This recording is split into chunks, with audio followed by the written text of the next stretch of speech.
Good afternoon, and welcome to using IDIS for the HOPWA Competitive Grant Program. My name is Amy Richter, and I am the Project Manager for the National HOPWA Data Verification Project at Collaborative Solutions, Inc. We are a HUD technical assistance provider contracted by the Office of HIV/AIDS Housing to provide you ongoing training and assistance on performance reporting and on IDIS. Today is the first day of a two-part webinar series created to introduce you to the Integrated Disbursement and Information System, or IDIS. This system will replace the voice response system you have been using and eventually the HOPWA Annual Performance Report, or APR, as well. You will need to attend both webinars in order to learn the full functionality of the IDIS system. Before we get started, I wanted to provide you with a couple of housekeeping notes. First, we are recording both today and tomorrow's webinar for use as training aids for future competitive grantees who will be transitioning into IDIS. To minimize background noise for the recording, I have muted all of your phones. Please post any questions or concerns that you have in the discussion area on the left side of your screen. At the conclusion of the webinar, we will compile a list of questions and follow up at the start of tomorrow's call with responses to some of those frequently asked questions. Second, I am joined today by my colleague from CSI, Becky Blaylock. She will be monitoring the discussion area that appears on the left of your screen. If you have any problems viewing the webinar or the demonstrations, please let her know. She is available to help you. And finally, there are a number of documents for you to download on the left side of your screen.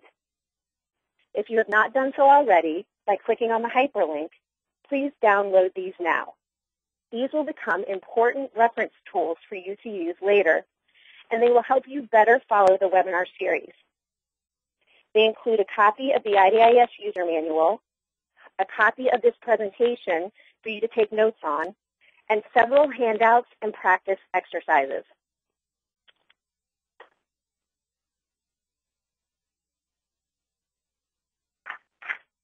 This is the agenda for today's webinar.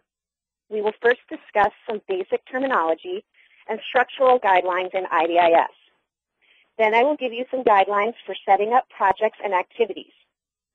This will include a demonstration in what is called the User Acceptance Testing Server, or UAT.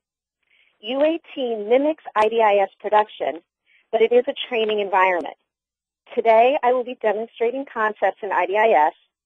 However, nothing I do will affect any grantee's actual award money.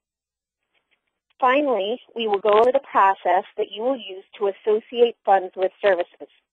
This is what we call encumbering funds.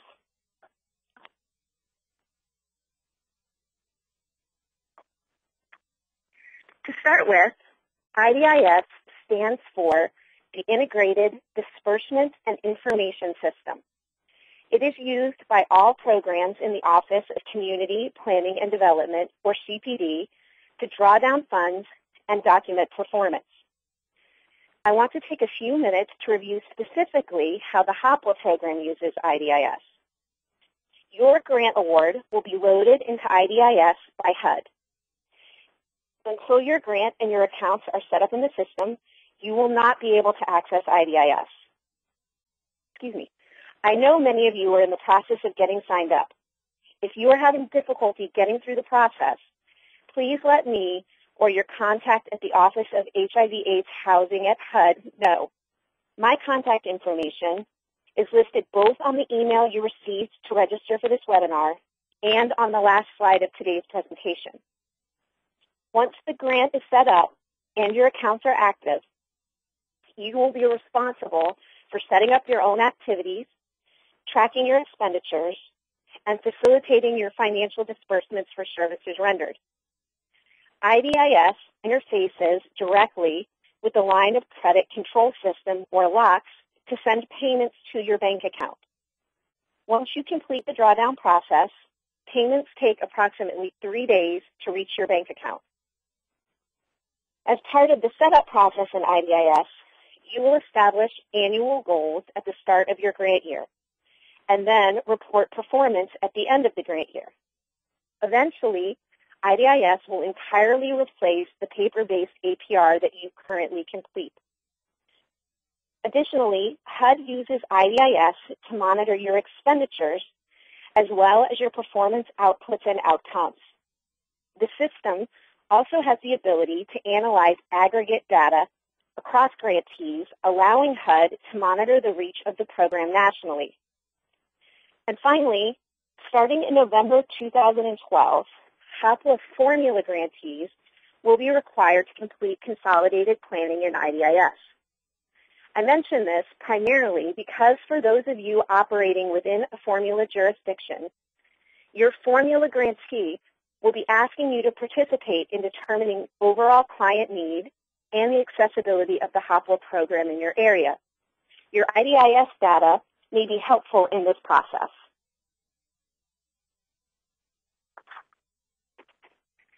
In November 2011, HUD released the first set of IDIS enhancements available for the HOPWA program.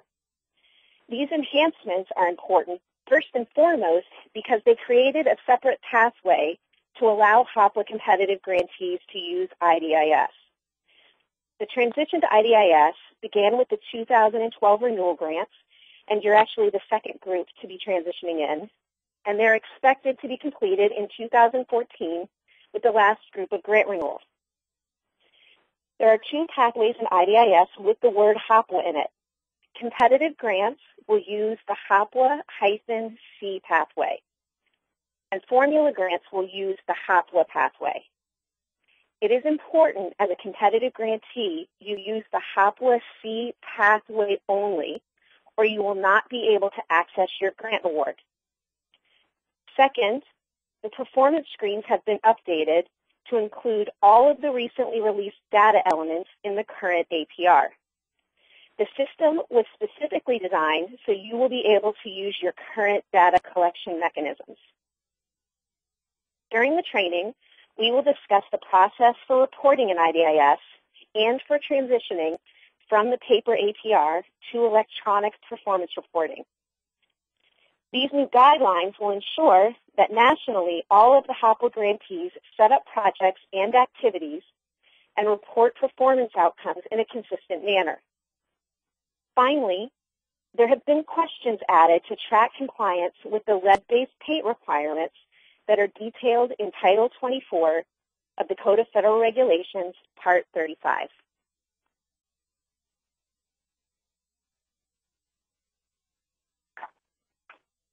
This slide reviews some key differences that you will notice as you transition from VRS into IDIS. Starting with your 2012 renewal grant, you will no longer be using the voice response system, also known as VRS. As you move into IDIS from VRS, there are several areas where you may notice a difference in your process. First, you will close out your current grant in VRS, but starting with your 2012 renewal grant, you will complete all reimbursements in IDIS only. Second, because IDIS interfaces directly with Box, you will no longer be required to enter your budget line item codes, or BLI codes, into LOCKS. Instead, IDIS will track your expenditures by service activity. Next, HUD will enter your grant award into IDIS, but you will be responsible for encumbering or associating those funds to the services that you have been awarded in your grant agreement. The bulk of what we will be doing over the next 2 days is showing you how to do this in IDIS.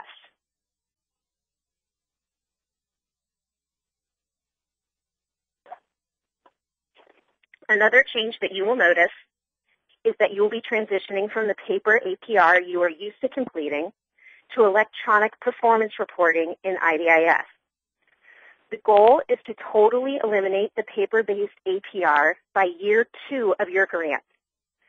Year 1 will be a transition year, where you will complete both the paper APR and the electronic performance screens in IDIS. This will allow us to ensure the accuracy of the system enhancements as well as grantee data entry. Reporting deadlines remain the same in IDIS. You will be expected to complete performance reporting screens 90 days after the close of your operating year according to your grant agreement. However, in cases where HUD has granted an extension period to your grant, the reporting requirements change slightly. We will be going over performance reporting requirements, including how to handle grant extensions, in more detail in tomorrow's webinar.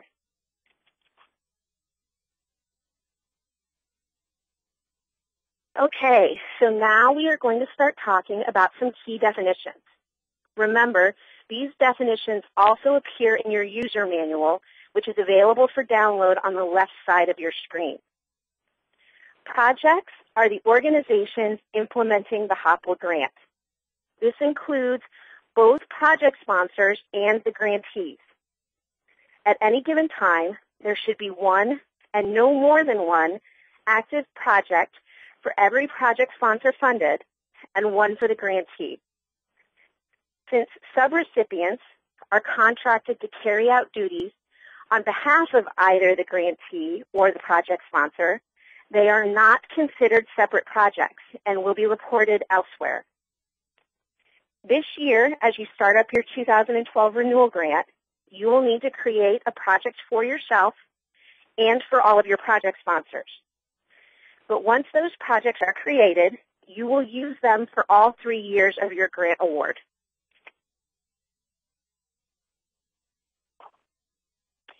Activities are actually associated with a specific project.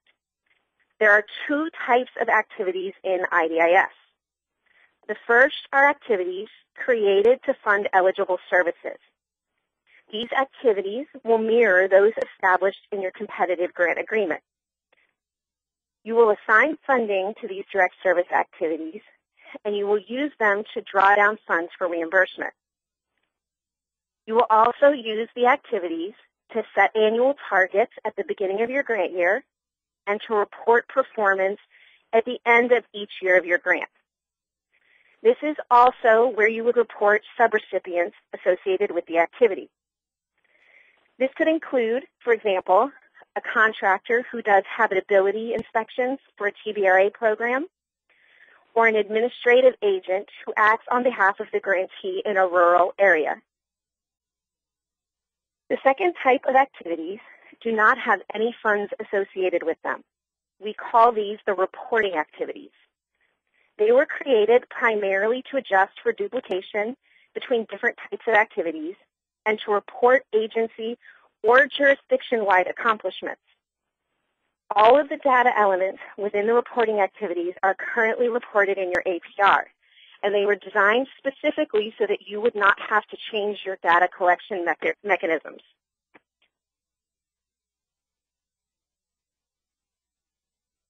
These are the different types of activities available in IDIS. On the left side of your screen, you will see the different services activities.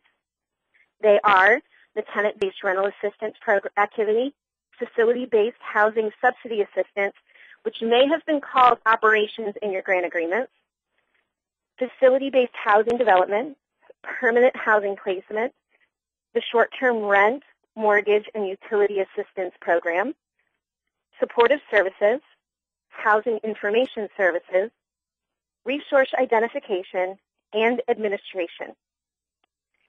Each project can only have one administration activity associated with it. This should include administration costs for all activities at the agency and should not be budgeted for more than 3% of the total grant cost for the grantee and 7% of the total award cost for each project sponsor. You will find this activities list aligns better with your grant award and budget than your old BLI codes. On the right side of your screen, you will see the 3 reporting activities. The first is the project sponsor reporting activity. This activity will be used to report agency-wide targets and accomplishments, such as leveraged resources for each project sponsor. The user will establish one project sponsor reporting activity for every project created for a project sponsor. This activity will also be used to adjust for duplication for households that received more than one housing subsidy assistance from the same project sponsor. For example, a household received Strum U at the beginning of the year but could not maintain their household expenses, and at the end of the year they were transferred into a facility-based housing program. The second reporting activity is the grantee reporting activity. This activity will be used to report agency or jurisdiction-wide targets and accomplishments, such as unmet needs or grantee leveraged resources. There should be one grantee reporting activity associated with the grantee project. It is also where you will be reporting jurisdiction-wide beneficiary data and access to care data. This system will allow the grantee to continue using the ways that you collect beneficiary and access to care data and enter it in aggregate in the grantee reporting activity. If the grantee is also providing direct services, the grantee should have both a project sponsor and a grantee reporting activity set up and associated with the grantee project. The last reporting activity is the stewardship certification. This activity should be used to certify that units that were acquired, developed, or rehabbed with HOPWA funds are still meeting terms of usage as required in Title 24 of the Code of Federal Regulations, Part 574.310.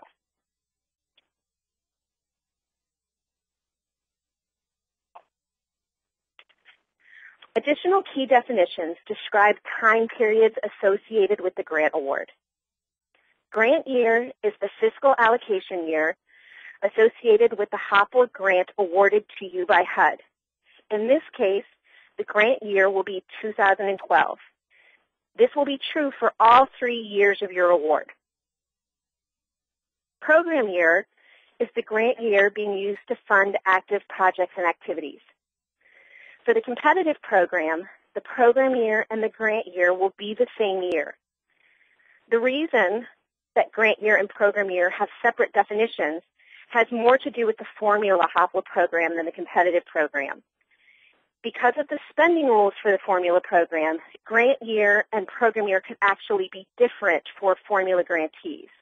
You do not need to worry about this.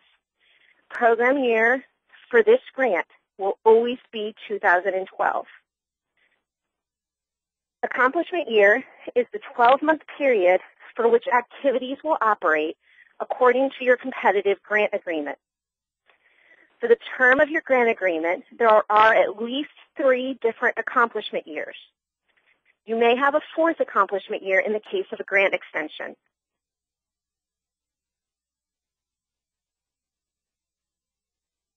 This slide depicts how IDIS uses those 3 terms, grant year, program year, and accomplishment year, to track your grant. Projects are identified in the system specifically by their project title, their project ID number, and their program year. You will assign the title and the program year, and the system will automatically assign a project ID number. For each project you set up, you will need to keep a record of those 3 things, the project title, project ID, and program year.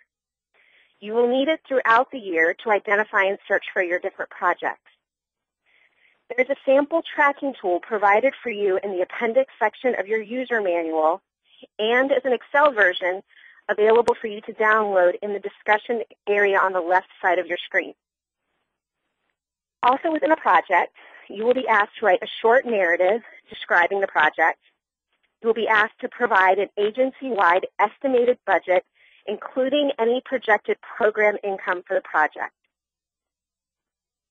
Activities are also identified in IDIS by their activity title, their activity ID, and program year.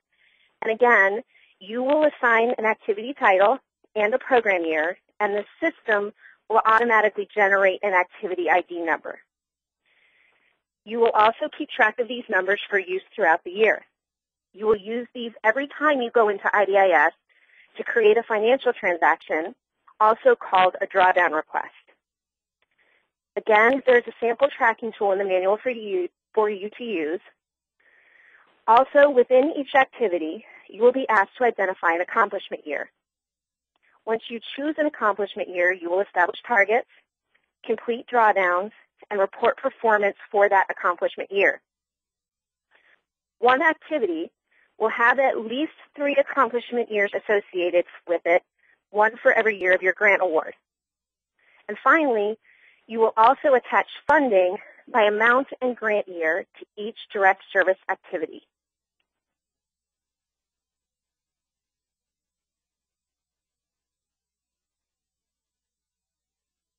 Putting it all together, visually the structure looks like this.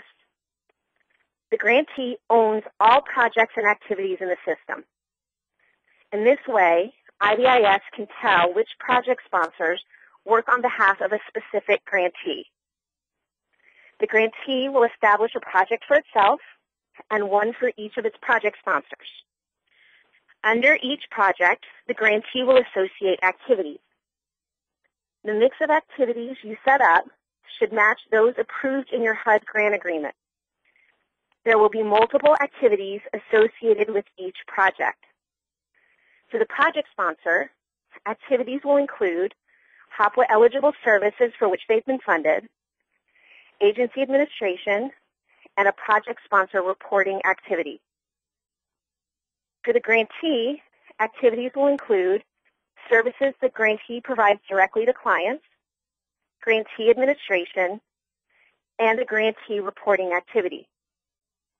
Grantees who provide direct services for clients also have a project sponsor reporting activity associated with it.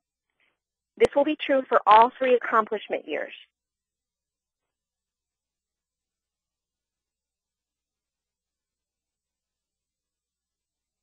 Okay, so I know that was a whole lot of information to absorb in a very short time. So now we are going to move into the demonstration portion of this webinar. I will show you how all of this works in the UAT. First, if you have not already downloaded the handouts and exercises on the left side of your screen, please do so now. The first thing that I am going to demonstrate is how to set up a project, as well as some of the decisions that you will need to make along the way. Handout 1 will review some of the guidelines that I will be demonstrating for setting up a project. As I move through the demonstration scenario to set up projects, I will be using the steps that are outlined in Exercise 1. You may use this to follow along. At the bottom of the screen, for your reference, is the login URL for IDIS. It's located at the HUD website, and you can usually find it if you Google it.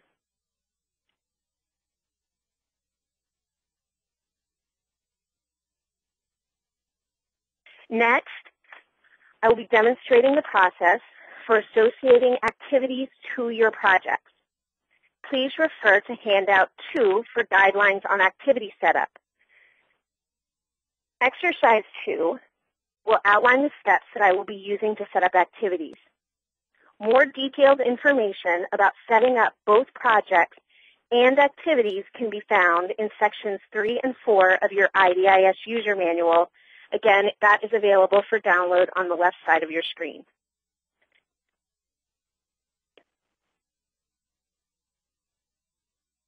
Okay, so to demonstrate these things, I've set up a fictional scenario. I will be using this over the course of the next 2 days to demonstrate how to use IDIS. This scenario is also listed on your exercise sheet, so you don't have to memorize it off the slide. The grantee will be called the Main Street Housing Corporation. The Main Street Housing Corporation, or MSHC, has been awarded a 3-year competitive grant in the amount of $700,000. MSHC will operate a permanent facility-based housing subsidy assistance program for a total cost of $471,000. That award will cover 3 years of operating costs at $150,000 per year and $21,000 for administration. The $21,000 covers 3% of the overall grant award, or $7,000 per year. MSHC has contracted out with one project sponsor named the Case Management Associates, or CMA, to provide supportive services to residents at the facility for a total cost of $229,000. This includes 3 years of services at $70,990,000 per year and $16,030 for administration costs, which is 7% of the project sponsor award, or $5,543 per year. As I switch over to the UAT, please let Becky know in the discussion area if you are having any trouble viewing the demonstration. When I am in demonstration mode, I will not be able to see the discussion area, so it's important that you let Becky know directly if you're having any trouble viewing the screens. Okay.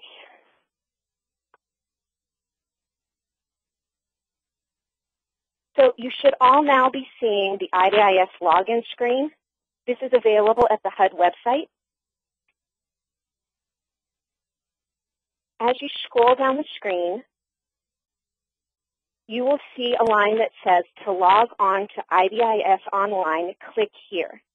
That is the link you are going to use when you're actually ready to formally be in IDIS. That is how you access your real grant. It is not the training location.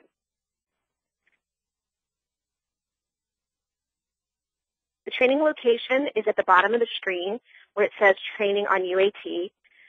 I have been told that once your grants get set up, you would have access to practice in the UAT server. I'm going to click on the link, and it's going to take me to the login page. And I enter my user ID and my password and log in. The first screen you're going to see, and this is the same in IDIS production, is the disclaimer page. So you would read the disclaimer and click I accept. Now this screen you will not have. This is set up for me in UAT. I'm actually going to use a real grantee, that's a competitive grantee, so that I can have access to fictional money. And we're going to say that our fictional Main Street Housing Corporation is Calcutta House doing business as Main Street Housing Corporation. This scenario in no way reflects anything that Calcutta House is actually doing.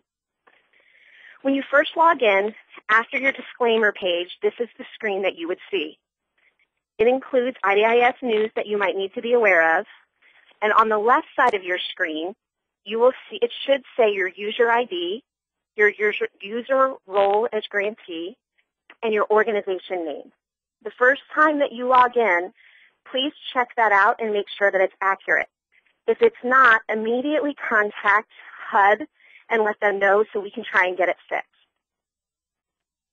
On the top of your screen, you will see 6 tabs. This is how we navigate through the system. The first thing I'm going to do is set up projects for my grantee and for my project sponsor agency. To do that, I am going to click on the link that says Plans, Projects, and Activities. And it will take me to a new screen. You'll see that it's highlighted orange. And you'll notice on the left side of your screen, you now have different buttons to navigate through the system. They are labeled Activity and Project. The system will always automatically default to search for activities. To add a project, I'm going to go under Project and hit the button that says Add. And it will take me to the Add Project screen. The first thing I'm going to look for is that my grantee name is accurately listed. And in this case, I'm Calcutta House doing business as Main Street Housing Corporation. And I'm going to list my program year.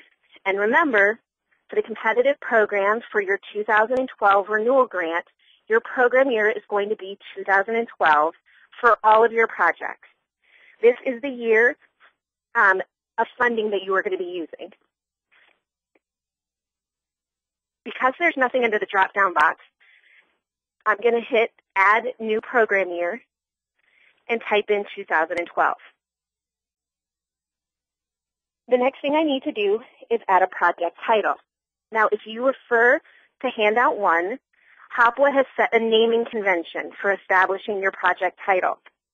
It is going to be the program year that you're using for all projects, the name of, I'm going to do the project sponsor first,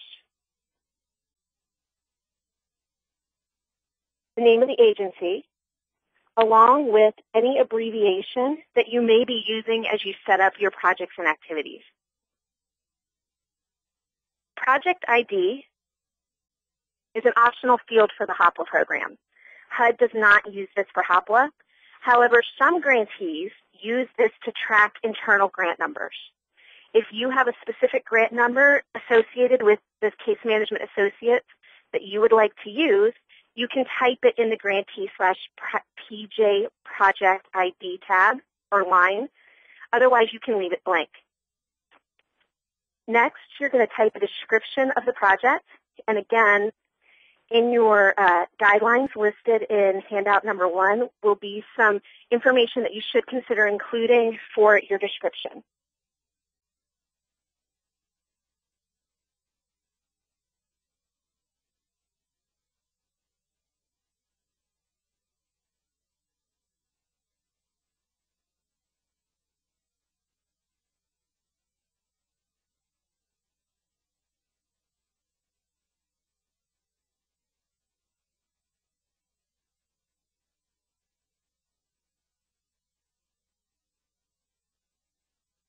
It doesn't have to be long, but you need to give enough information that if HUD opens up this project, they understand who this organization is, who they're serving, and why you contracted with them.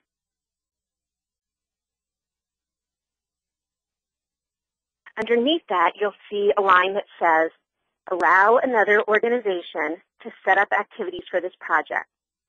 HOPWA does not use that button at all. You can ignore it. It will allow you to select an organization, but it will not allow you to save it. So you can ignore that completely. The next one, assign a sponsor for this project, is important for the HOPWA program. As I said, you will be setting up projects for the grantee and for every project sponsor. This button is how IDIS can differentiate between projects established for the sponsor versus those set up for the grantee. For every project you create for a project sponsor, you're going to click this button and select a sponsor organization. The good thing is, once you enter an organization, you never have to enter it again. It stays in the system. If you hit search without entering any search criteria, it will bring up every program operating under every type of CPD funding in the area. So the more information that you have, the more specific you can be, the more refined your search will be. And in the interest of time, I created an organization for case management associates ahead of time. So when I search for it, it's going to come up. I'm going to highlight the button next to it and hit select. And it takes me back to the Add Project screen. When I scroll down, you can now see that Case Management Associates is listed as a sponsor for this project. You will need to do this for every project you establish for a project sponsor. And if you scroll your cursor over the little information button, it will give you a little bit more information about that. If you click on the wrong agency by accident, you can also use these buttons, remove a sponsor, or change to fix your mistake. Okay, so this Add Project screen is used by all CPD programs. There are several screens like this that are common throughout the setup process. What you're going to want to do is go down to the line that says HOPWA C. Remember, that stands for HOPWA Competitive. And you're going to enter the estimated budget amount for this project. That includes both the supportive services and the administration costs for this project. And in this case, it's $229,000 for the 3 years. and hit Save. If you've entered everything incorrectly, you will get a success message at the top of the screen that says the project has been saved. If you've missed something, you will get an error message that describes what is missing. Your user manual for both projects and activities has a troubleshooting section. You can use the troubleshooting section to sort of navigate what your error messages are and help figure out what you need to do to correct them. So now it has been saved, and you'll see the screen now says Edit Project rather than Add Project. And you'll also notice that IDIS has associated a project ID number, project ID number 1. I'm going to want to write that down because I'm going to need it later. You can use your tracking sheets, again, available for download on the left side of your screen to track that. The next thing I'm going to do is add the project for the grantee. And to do that, I go back over to the left side of my screen, and under the word project, I click the Add button.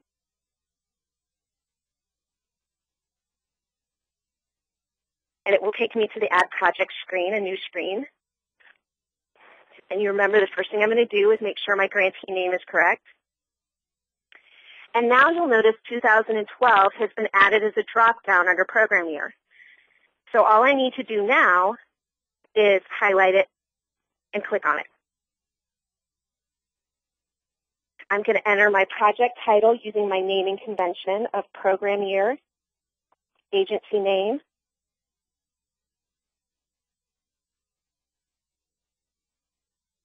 and the abbreviation that I plan to use.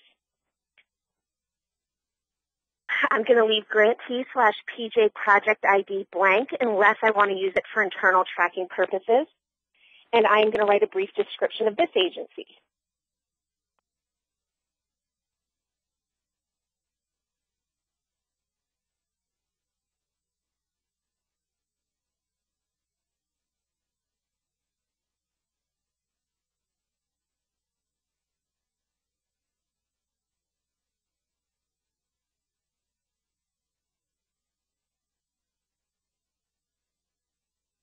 And you can write more information in there.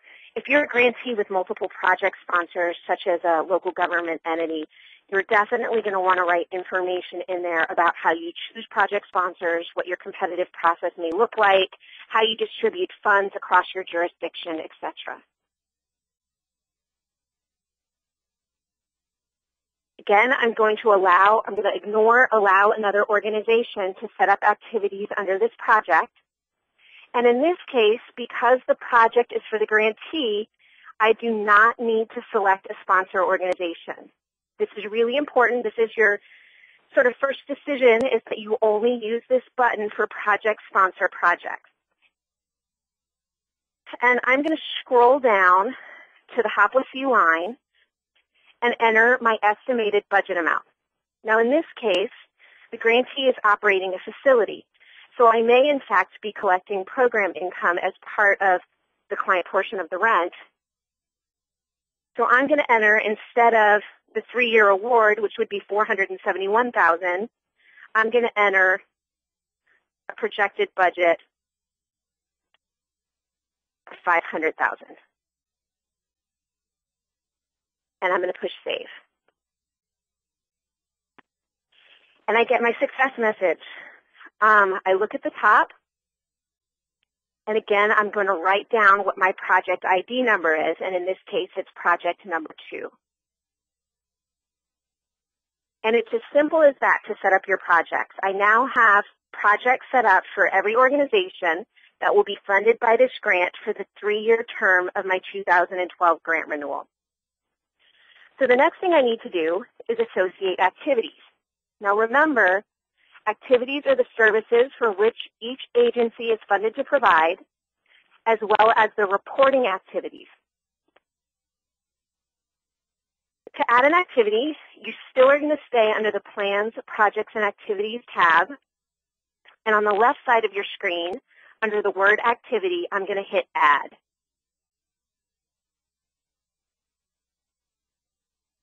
When you're setting up activities, you're always going to set up your direct services activities first. This is really important, so I want to repeat it. Always set up your direct services activities first. The reason is that the reporting activities actually pull information out of your services activities and automatically populate so that you can adjust for duplication. That automatic population will not work if you haven't set up your direct services activities first. So I'm going to start by setting up my supportive services activity for the project sponsor. You'll notice that the screen is entitled Add Activity. I'm going to look to make sure that my activity owner is Calcutta House, doing business as Main Street Housing Corporation. I'm going to set my program year as 2012 because that's the funding year that my grant is going to be operated under. You are going to establish all of your programs, your projects, and your activities under 2012. The next box, IDIS Project ID and Project Title, is a drop-down box. And when you click it, you will notice that it is automatically populated with the projects that you have established. You need to associate your activity with one of these projects. In this case, I'm going to do supportive services for case management associate, so I'm going to click on that. And you'll notice it says that it has my project number 1, and it has the title that I created. I'm going to enter an activity name, and I will refer you to handout number 2. In handout number 2, you will have the naming convention for your activities. In this case, it's the grant year funding the activity, which for the competitive program is the same as your program year. It's going to have your abbreviation for your agency that's providing services. And then you're going to list the type of activity that you are creating. In this case, it's going to be for supportive services. And I'm going to scroll down. If you are a grantee that's funded through multiple CPD programs, your table listed as activity will have all of your CPD programs within it.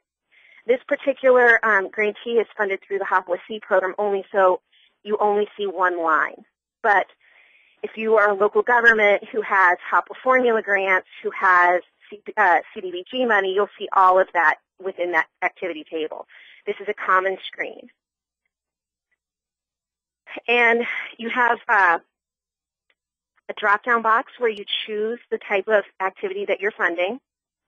So I'm going to highlight supportive services. Any question that you see that has an asterisk next to it is a required field. So every time that you set up an activity, you will have to indicate the environmental assessment status as either as completed, exempt, or underway. And in this case, I'm going to say exempt. Again, allow another organization to access this activity is not valid for the HOPWA program. And I'm going to write a short description of the activity.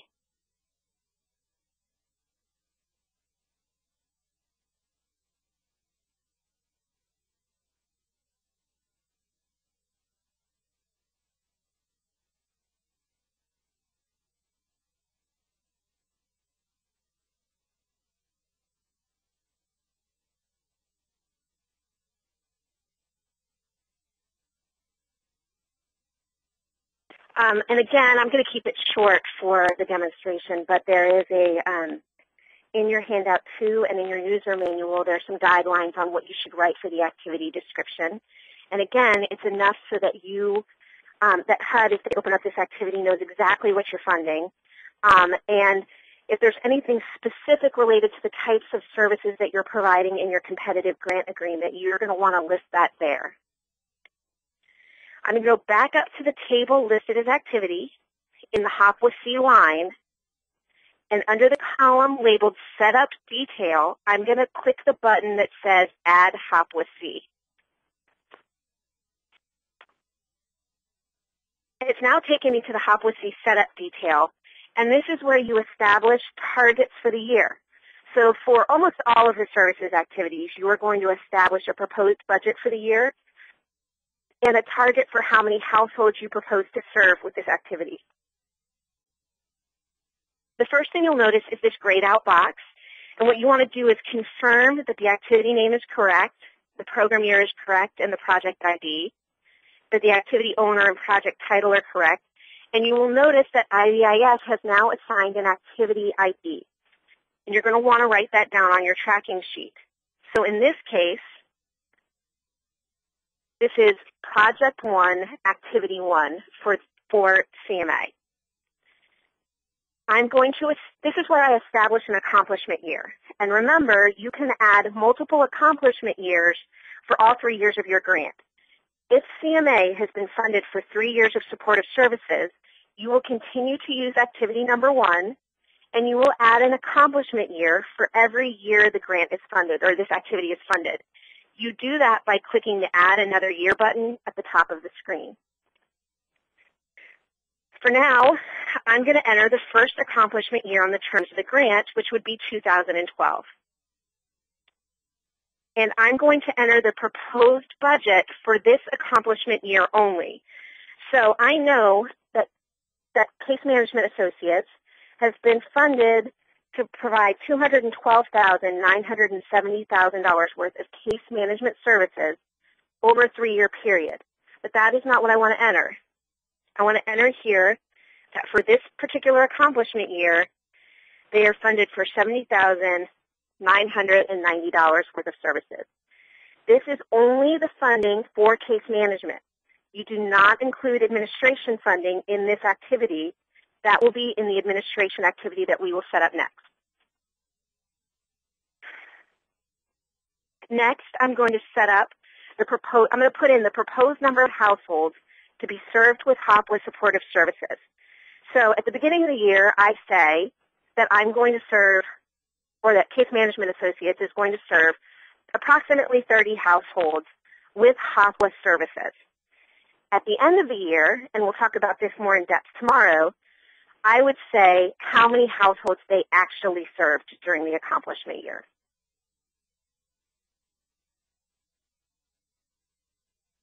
Here is where you identify subrecipients. And the Select Organization button will take you to a screen that looks very similar to the screen you used to select a sponsor organization. I'm going to cancel this out for now. The difference is that you can establish multiple subrecipients. And I'm not going to set one up for this particular activity. But an example of a subrecipient may be if they contract out with another case management organization to serve a rural part of the area. If they have a mental health provider that's contracted through the Case Management Associate that receives HOPWA funding, you will establish under Identify Recipients the name of the organization. However, the targets and the accomplishments for subrecipients are included in the overall activity reporting. The next two questions you have to answer are performance objectives and performance outcome. Now, some of the elements of the setup screens are common across CPD programs, and this is one of them. These elements align with the consolidated plan that formula grantees have to do. As a competitive grantee, you do not have to do that. However, you still have to choose an objective and an outcome. It will default to provide decent, affordable housing and affordability. Most likely, that's what you're going to choose for all of your activities. However, it does give you several other options to choose from. Create suitable living environment and create economic opportunities. Again, in this situation, provide decent, affordable housing, and affordability is most applicable. The next question is, delivers HOPWA housing assistance? What this is asking is this a project sponsor that also is funded to deliver TBRA, facility-based housing, STRUMU, permanent housing placement? You are probably familiar with this question. It appeared in Part 5 of your APR. In this case, I'm going to say no, and I'm going to enter the address. For supportive services, the address is most likely either the case management offices or the administrative offices. For facility-based housing, the address may actually be the facility itself. HUD will be using these addresses as part of their new, what they call their Econ Planning Suite, which is how they do consolidated planning. And it has a mapping feature where it will show sort of the mix of services that HUD funds in an area. If you do not want your organization to appear on those maps, you click off confidential, and it will not appear. But please be aware of that button. For housing providers, you definitely do not want your agency to appear on those maps. So I'm going to enter an address that I know will work because I want to show you what happens.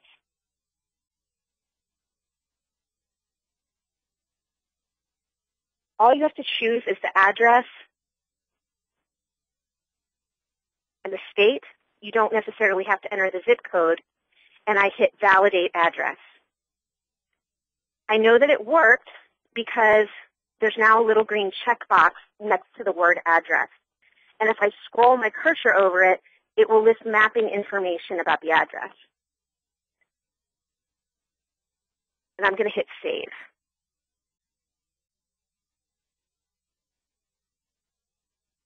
And I get my success message, and I'm taken to the Edit Activity screen. This is a common screen, and you'll be using it to navigate through accomplishment screens, which we'll talk to about tomorrow, and encumbering funding, which we'll talk about later. You'll notice if you have a problem setting up your activity, you'll get an error message up there. And again, I would like to let you know that your user manual has a troubleshooting section where you can navigate and help figure out how to solve error messages that you may get.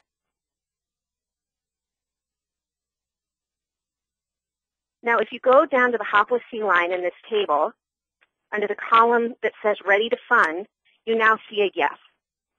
This means that I was successful in setting up my screens, and that's all I have to do my setup for supportive services. The next direct services activity I need to set up for CMA is their administration cost. So again, I'm going to go to the left side of my screen. Under Activity, I'm going to hit the button that says Add.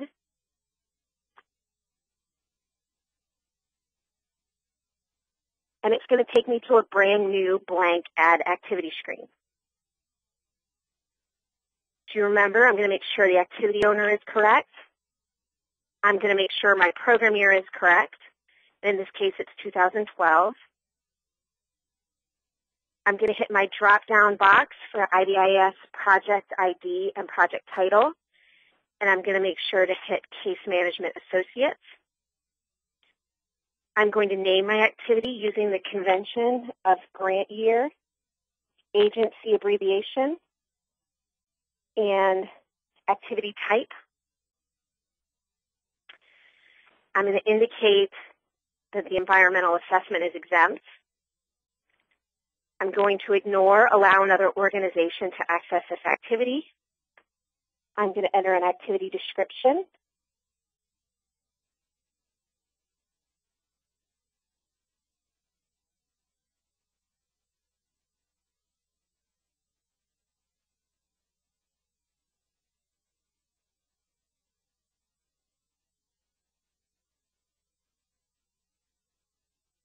I'm going to keep that short, but again, there are, in your handout number 2 and in your manual, there are guidelines for your activity description. I go back up to my table, and in the row labeled HOPWA C, under Activity Category, I'm going to choose Administration as the type of activity. Under Setup Detail, I'm going to hit Add HOPWA C.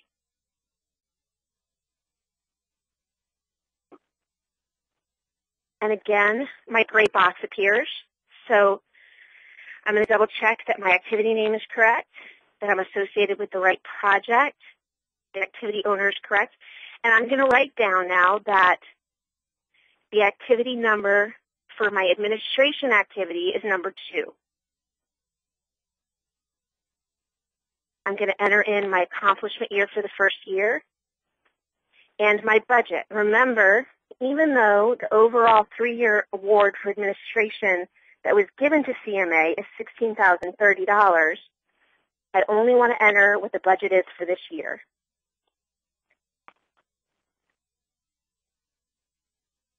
If I had any subrecipients under administration for this for this project sponsor, I would hit Select Organization. Since I don't, I'm going to hit Save.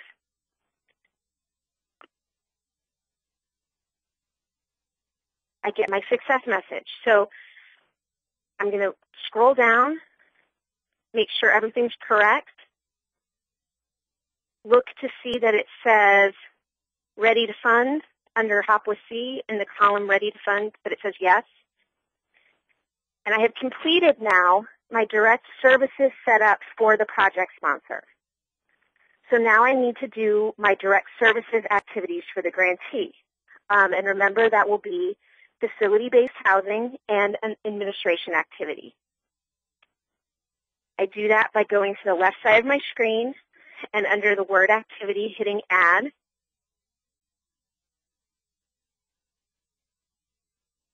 And it's taken me to a blank Add Activity screen. I check my activity owner, my program year. I hit the drop-down for project ID and project title. And this time, I'm going to hit project number 2 for the grantee. I'm going to use my naming convention. 2012 is the funding year. MSHC is the organization. And I'm going to set up their facility-based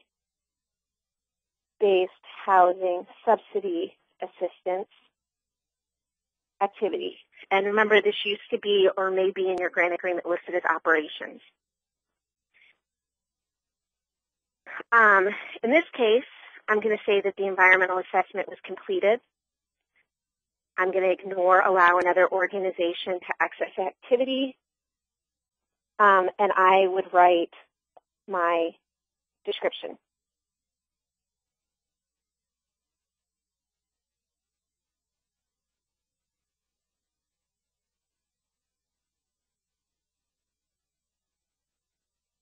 And I would definitely write more in here about the number of households that I'd be serving, the types of services that would keep the women successfully housed in permanent housing, anything about your program setup, your target population that makes you a unique and successful organization for this activity would be listed here.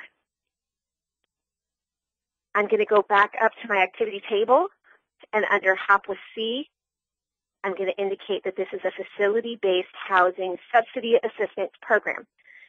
Now, that would be any organization that's funded for operation costs, that's funded to subsidize client rent. That goes under housing subsidy assistance, compared to housing development, which would be an organization funded to acquire, rehab, or construct a facility. You will know this. It would be what you wrote to in your competitive application and what you were awarded for. So I'm going to hit Facility-Based Housing Subsidy Assistance. And under Setup Detail, I'm going to hit Add HOPWA C. And in my gray area, I'm going to confirm that the information is correct. And I'm going to write down my activity number, which is now number 3.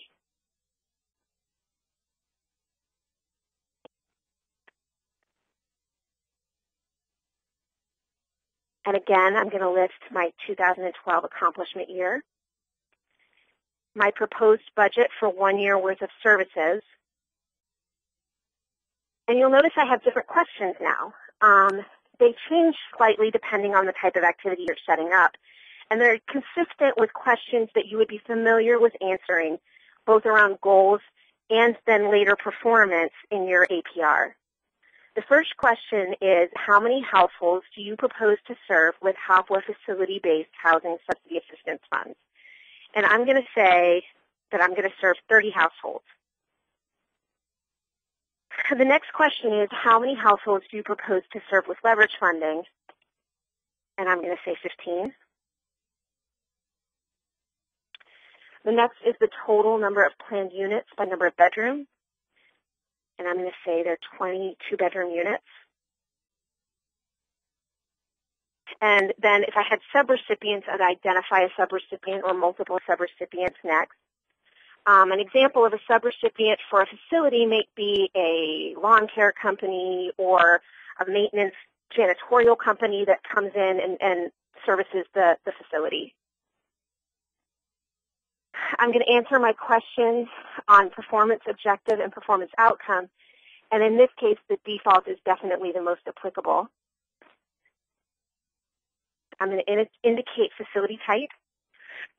And these should look familiar to you as well. They are also choices that you had to make in Part 5 of your APR. And I'm going to say project-based rental assistance units. Be sure that if you check off other housing facility, that you indicate in the line if others specify what type of facility it is. And I'm going to indicate what type of housing it is. Is it permanent housing, short-term shelter, or transitional housing, or do you only provide supportive services out of this funded facility? Remember, this is a facility receiving a subsidy.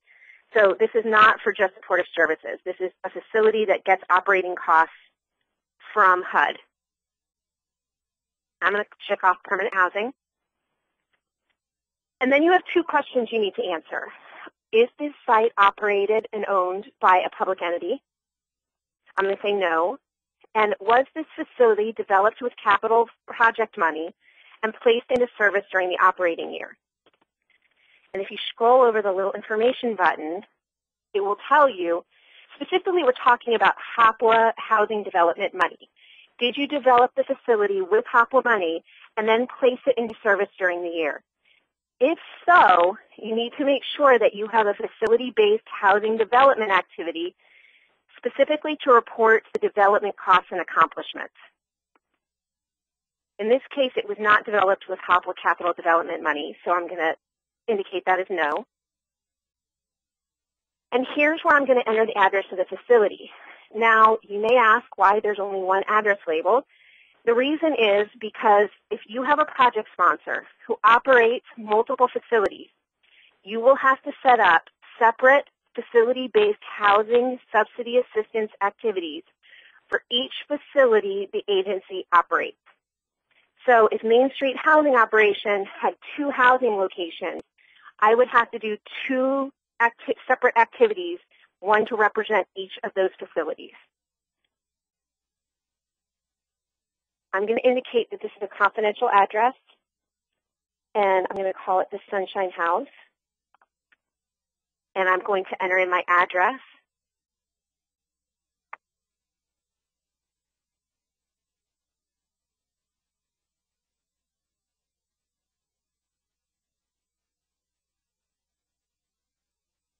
And I'm going to validate my address, and I'm going to look for the little green checkbox, and I'm going to hit Save.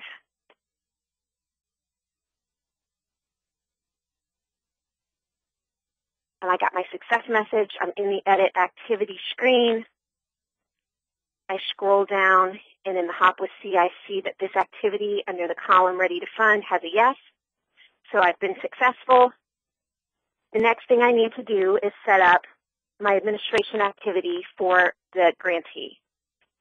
Again, I go to the left side of the screen. Under Activity, hit Add.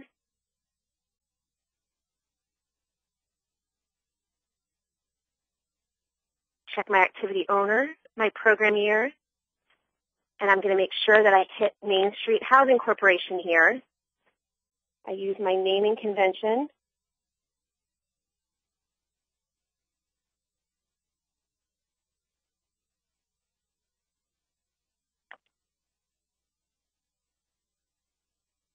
And I would write more than this, but for brevity, I'm just going to write that under Activity Description. And under the table Activity, I'm going to click off Administration for the type of activity. And under Setup Detail, hit Add HOPWA C. And in my gray box, I check to make sure everything's okay and write down somewhere that this is activity number 4. I'm going to enter my accomplishment year for the first year of the grant, and my budget for 1 year worth of grantee administration, which is $7,000. And I would identify a subrecipient if I had them. For grantees that are government agencies, there may be what we call an administrative agent. An administrative agent would be an organization that is acting on behalf of the grantee and usually will be picking project sponsors, may actually write contracts and do site visits, and usually shares 3% of the grantee administration costs. In those cases, the administrative agent would be entered here as a subrecipient. And we're going to say that NSHC does not have one of those, so I'm just going to push save. And I have been successful. And that is, I've completed all of my direct service activities now for all 3 years of my grant. All I would need to do in the future for year number 2 is add another accomplishment year. So the next thing I need to do is tackle my reporting activities. And the process for setting them up is exactly the same. You go to Activity on the left side of your screen and hit Add. And you get a blank activity screen. You check your activity owner, your program year, and I'm going to start with the Main Street Housing Corporation with their project sponsor activity. Similarly to the order, you had to set up your direct services activities first. Next, you're going to set up all of your project sponsor reporting activities. The last thing, the very last thing you're going to do is set up your grantee reporting. So I'm going to start with my grantee project sponsor, and you may remember the reason that I need to set up a project sponsor reporting activity for the grantee is the same reason that you had to fill out Section 5 for the grantee in your APR if you were doing direct services. It allows us to get specific information about adjustment for duplication for services that the grantee is providing directly. Now, you'll also remember that reporting activities are not funded. So I'm going to enter 2012 because that's the funding year that I'm reporting on. I'm going to list my grantee abbreviation, and I'm going to label it sponsor reporting. I'm going to list it exempt as environmental assessment, ignore, allow another organization, and I would write my activity description here. And for project sponsor reporting, it could be as simple as reporting agency-wide targets and accomplishments for services provided directly by the Main Street Housing Corporation. Under Setup Detail, I hit Add HOPWA C. And this is an example of an error message.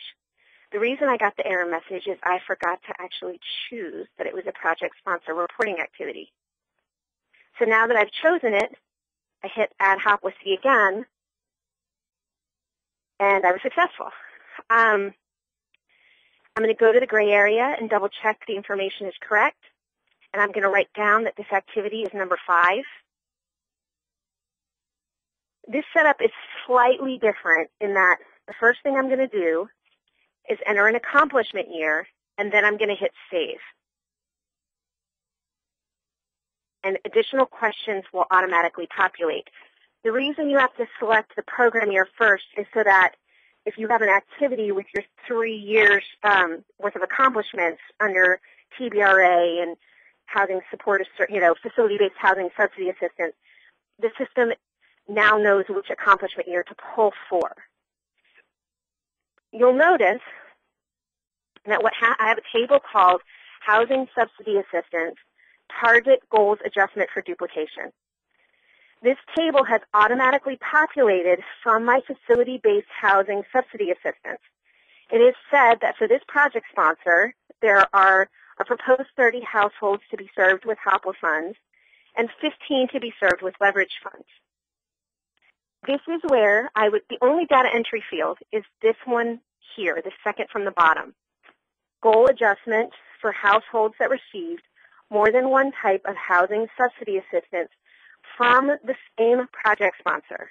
So if you have a project sponsor that's funded, for example, for permanent housing placement and TBRA, and they use their permanent housing placement to pay for security deposits for new placement for clients in TBRA, you would adjust for the duplication here. When you enter a number and click off of it, you will notice it automatically subtracts and gives you an unduplicated count for this particular project sponsor.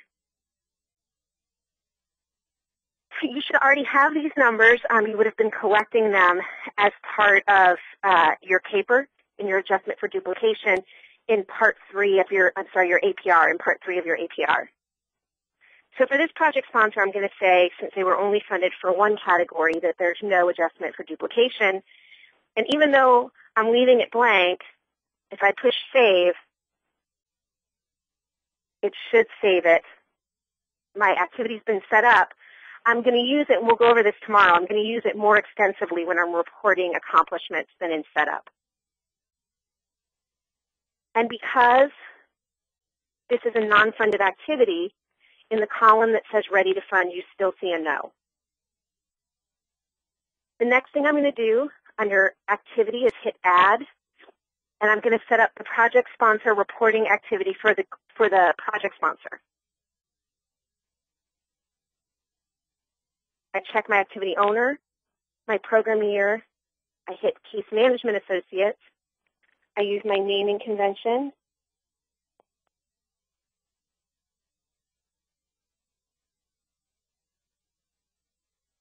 I choose under the activity table that this is a project sponsor reporting.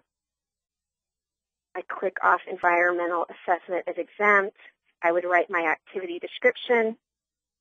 And under setup detail, I add HOPWA-C.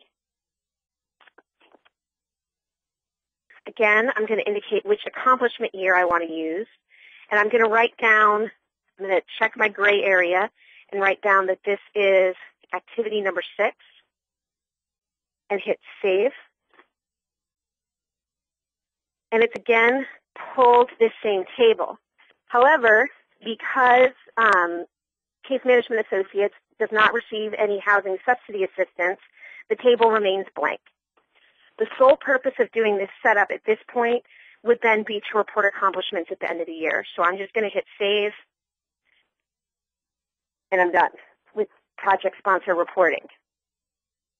The very last thing I need to do to finish up my project and activity setup for this grantee is to set up my grantee reporting activity. And so for the last time, I go under activity, hit add,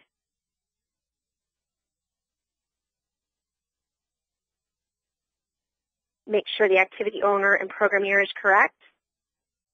And this time I'm going back to the grantee, so it's project number 2. I use my naming convention, labeling it grantee reporting. I answer the environmental assessment question, enter in my description, make sure I choose that this is a grantee reporting activity under activity category, and then hit add HOPWA-C under setup detail. I check my gray area and write down that this is activity number 7. Enter my accomplishment year so it knows how to automatically populate, and hit save. And you'll see that you have several different questions. Now, the first one is budgets and output goals are ready to review by field officer. When you have finished setting up all of your direct services, you've encumbered funding, meaning that each activity has a budget associated with it and funding from your grant. You are going to change this to yes. Then you are going to send an email to your field officer to let them know it's ready for review. What they're going to do is actually look to see what you've entered and make sure that it mirrors your competitive grant agreement. What they don't want to see is that if you were funded for facility-based housing, that you've encumbered funds to a TBRA activity that you were never awarded. They're going to make sure that it matches what you were awarded in your competitive agreement. The next table you'll see is Housing Subsidy Assistance Target Goals for Duplication. And you can see that it's populated from my project sponsor reporting activities. That's the reason that you have to do the grantee reporting activity last, is it will actually pull information from every project sponsor reporting activity that's relevant to the question. And you can tell from the line here that says goal adjustments that received more than one type of housing subsidy assistance from the same project sponsor. If I had entered numbers here, it would automatically pull, and the total at the bottom would be adjusted. What I'm entering here is any adjustment for duplication for households that received more than one type of housing subsidy assistance from different project sponsors. So, for example, you have one project sponsor that's funded for permanent housing placement, and they pay for security deposits for all of the households that another organization puts into TBRA. You would enter your adjustment for duplication there. You may not have any, and your system you may not have the type of data collection mechanism that you can collect that. But if you do, you want to enter it there. Your next table is your supportive services proposed goal adjustment for duplication. In this table, it's going to pull over all of the numbers that you entered in your supportive services activities. So it pulled over that I said I was going to serve 30 households from Case Management Associates. If I had multiple project sponsors who were providing different supportive services, it would total all of that up into that line.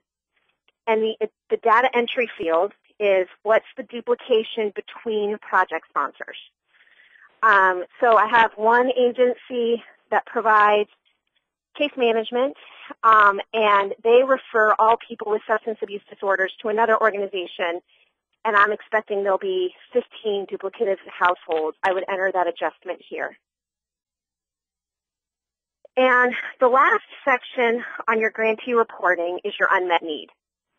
So the first thing that you're going to do is enter whether you are operating within a formula service area, HOPWA formula service area. And you'll see that it gives you a little bit more information if you go over the I. I will tell you that this question confuses a couple of grantees. Most states have some sort of formula funding. Alaska doesn't, for example. And I'm not sure, I don't think Montana does. So if you do not have a formula fund in your area, you're going to click no. It defaults to yes because most of the competitive program operates within a formula area. If you do not know, go to hudhre.info, and there is a formula jurisdiction map there, and you can look. So you're going to enter your unmet need, and you'll notice that when I enter something, it automatically populates and totals it at the top line.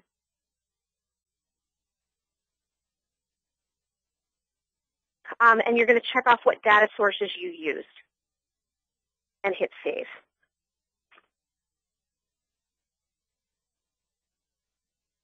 And that's it. I've now completed my setup process for this grantee.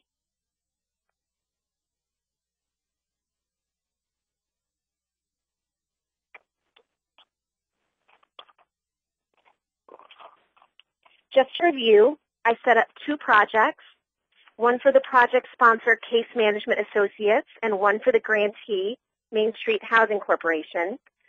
For the project sponsor, I set up 3 activities: supportive services, administration, and the project sponsor reporting activity. And for the grantee, I set up 4 activities: facility-based housing subsidy assistance, administration, project sponsor reporting, and grantee reporting. Now that the activities have been set up, you can associate or encumber funding to them. This is the process you will use to tell IDIS how much funding you want assigned to each activity. You will not be able to draw down funds against an activity until you have encumbered funds to it. Before we start, I want to turn your attention to handout number 3. If you have not downloaded it from the left side of your screen, please do so now. The development of the new IDIS screens for the HOPWA program was fairly extensive. As a result, we are in the process of identifying and fixing some glitches in the system. Handout 3 details 2 glitches that will affect the way you encumber funds and approve drawdown requests, as well as steps to work around those glitches. You're going to want to download this form and keep it with your manual as a reference tool until the glitches have been fixed. For the time being, and this is the one glitch we're going to go over today, the second one we'll go over tomorrow. For the time being, IDIS is requiring that all users set up what is called an AD sub-fund. A sub-fund is a way for the grantee to set aside funds for a specific purpose in order to better track and manage funding streams. It is meant to be optional in HOPWA, and the glitch here is that it's required. In this case, the sub-fund will ensure that you do not allocate more than 3% of the overall award for grantees and 7% of the project sponsor contract to project sponsors to administration.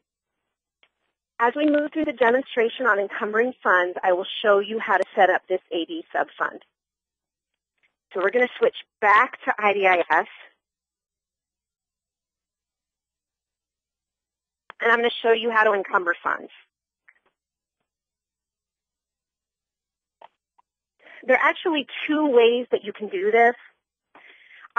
Both of them take you to the tab that says Funding Drawdown. And I'm going to show you the first way. If I go to the Activity tab on the left side of my screen, this time I'm going to hit Search instead of Add. And I'm going to enter in search criteria. I'm going to say that it's the HOPWA C program. And I'm going to use my list of activity numbers and enter in the activity for facility-based housing for MSHC, and that's activity number 3. I'm going to select my program year as 2012 and hit search. The more criteria that you can enter, the more refined your search will be. You can see that it brought up my facility-based housing activity, and I have 2 options. I can, under the column that says Action, I can edit or I can view. In this case, I'm going to hit Edit. And you see it takes me back to the Edit Activity page. Remember, this is a common screen. So you see all of the CPD programs. And you'll notice there's now a little button that says Activity Funding. This only becomes available when you see Ready to Fund and a yes under that column. And I'm going to hit Activity Funding.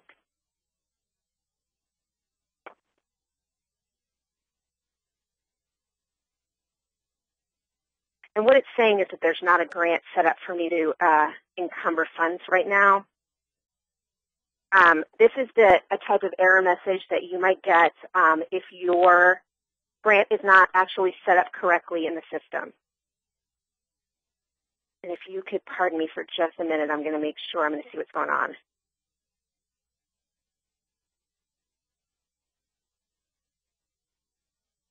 Okay.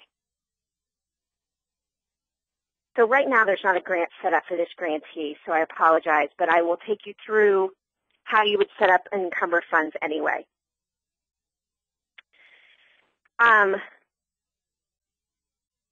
I'm going to show you the second way to get to that, and that would be under the Funding Drawdown tab. I'm going to hit that at the top of my screen.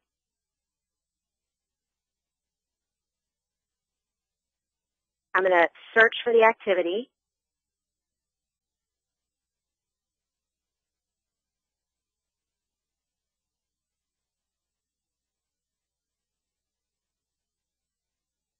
And I'm going to choose the activity that I want to fund. under the column, you'll see action, you'll see add edit. You'll see that none of the reporting activities give you the availability to set up funding. So I'm going to hit add edit for MSHC.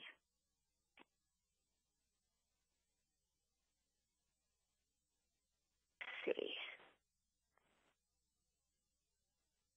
You know what I'm going to do? Here's a trick in IDIS. You never hit your back browser.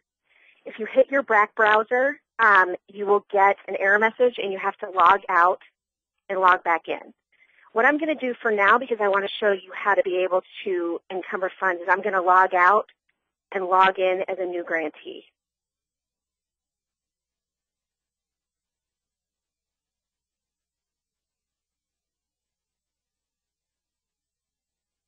I go to my disclaimer page.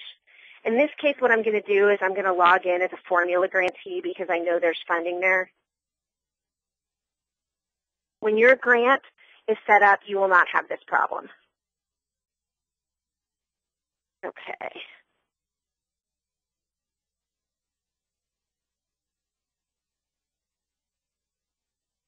So I'm going to search for an activity.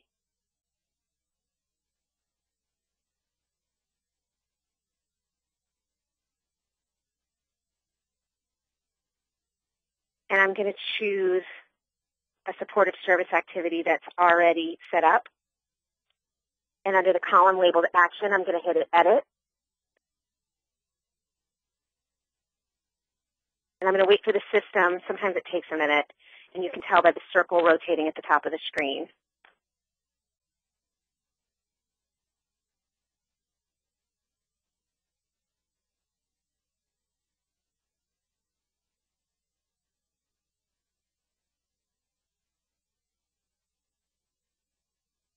And you can tell it's still, I'm going to wait for the screen to finish setting up.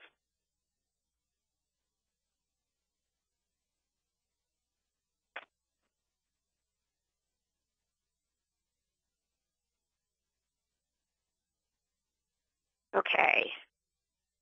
And I go to my activity funding button at the bottom of the table. It takes me to the funding drawdown tab. Okay. So this is a grantee that does have money available in the testing system. So the process is the same. When you pull up an activity that has money that you can associate funding to, you're going to get this table that says available funds. It's going to have your name as the grantee. Under program, it's going to say HOPWA-C, not HOPWA. Under fund type, it's going to say EN. That stands for entitlement funding. Right now, there's not a better fund type for the HOPWA competitive program. In fact, the HOPWA competitive program is the first competitive program using IDIS. So there's several little ticks in the system like this. Under source name, you're going to see HUD, source type, available funding, funded amount. So this particular activity has already been funded for this amount. But I'm going to hit add edit under action. And the screen would look like this. This is how you actually encumber funding. So you're going to double check that your funding sources are correct. You would enter your grant year. And in this case, we'll say it's 2012. And you're going to enter how much money you want encumbered to this activity. And hit save. And you can see it has my funded amount now. This would also show how much I've drawn against the account, and we'll go over that more tomorrow. And that's all there is to encumbering funding to an activity. I am going to return to add edit funding and see if this grant will allow me to set up a sub-fund. All right, to set up a sub-fund, you're going to switch from the funding/drawdown tab and hit the grant tab at the top of your screen. So now we've used 3 tabs. We've used plans, projects, and activities to set up projects and to associate activities to those projects. We used funding drawdown to encumber funds to specific activities, and now we're using the Grant tab to set up an AD subfund. And remember, this is a workaround for a temporary glitch that's in the system right now. So I would annotate the grant year, and for you, that would be 2012. And you would indicate the program. In this case, I'm going to click off HOPWA because that's the funding this profile has, but you would always click off HOPWA C.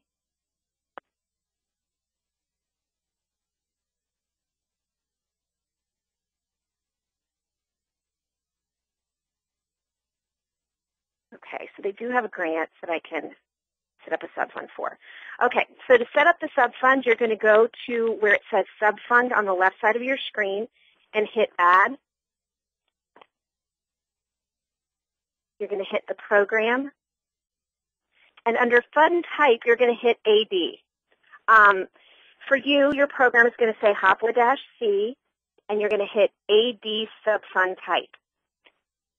Remember, to get to this, you hit the grant tab, add under subfund, do search criteria, including AD subfund type, and the grant year.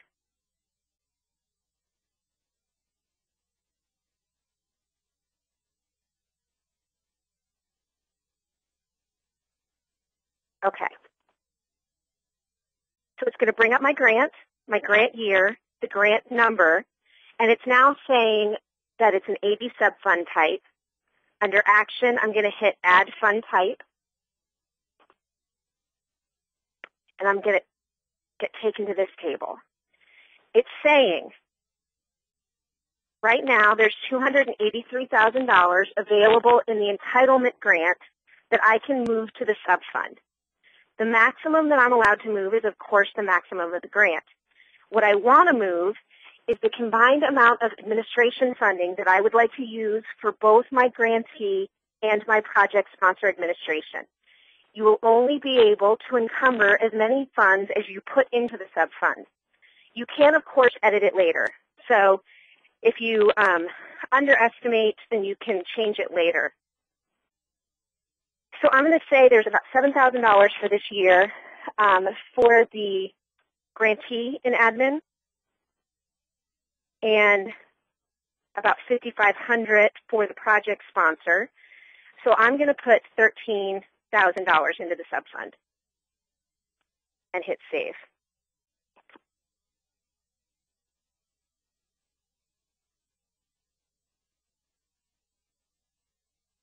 And it says subfund added. I got a success screen at the top right here. So now I can go back to my funding drawdown tab and click the program year,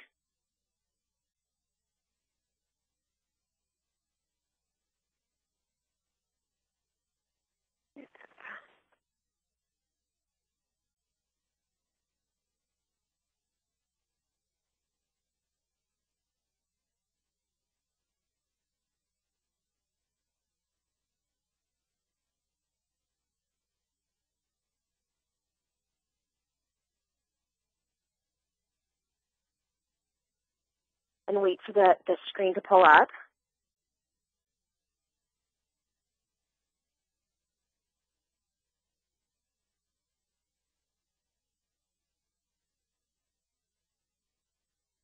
So, and sometimes you get disconnected.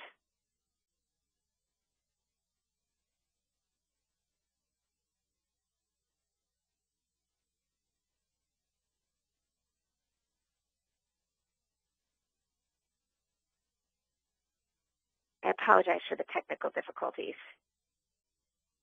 So I'm going to try and log back into the UAT.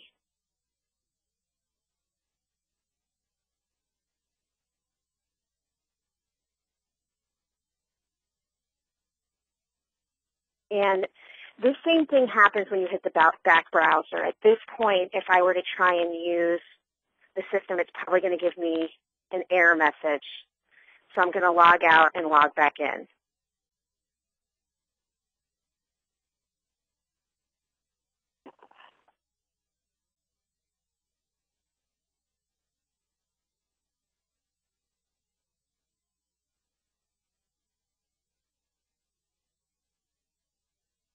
disclaimer. I'm going to go back to Texas.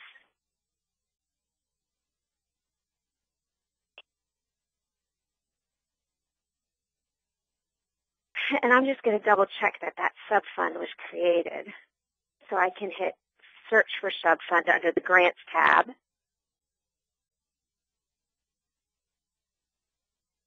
And search for 80 subfunds.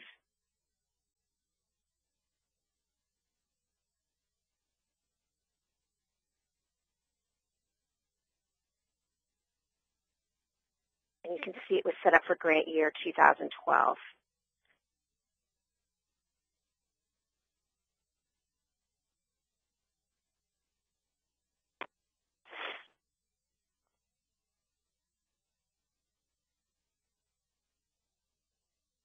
Oops.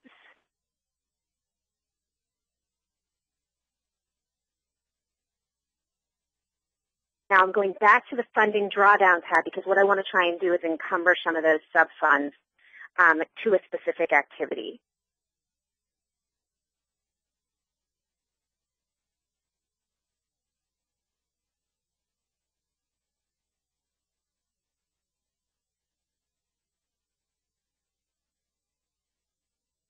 I apologize. We're having a thunderstorm in my area and it's causing connectivity problems. So what I'm going to do, rather than make you suffer through that, is I will finish demonstrating encumbering funds tomorrow and make sure that that's set up for you. I apologize for the technical difficulties on my end. And I'm going to go back to the slideshow.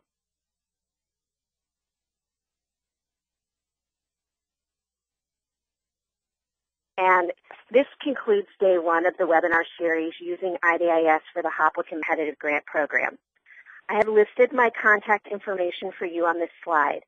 If you think of a question between now and tomorrow's webinar, please send me an email. As a reminder, day two of this webinar series is scheduled for tomorrow, July 19th, from 2 to 4 p.m. Eastern Standard Time.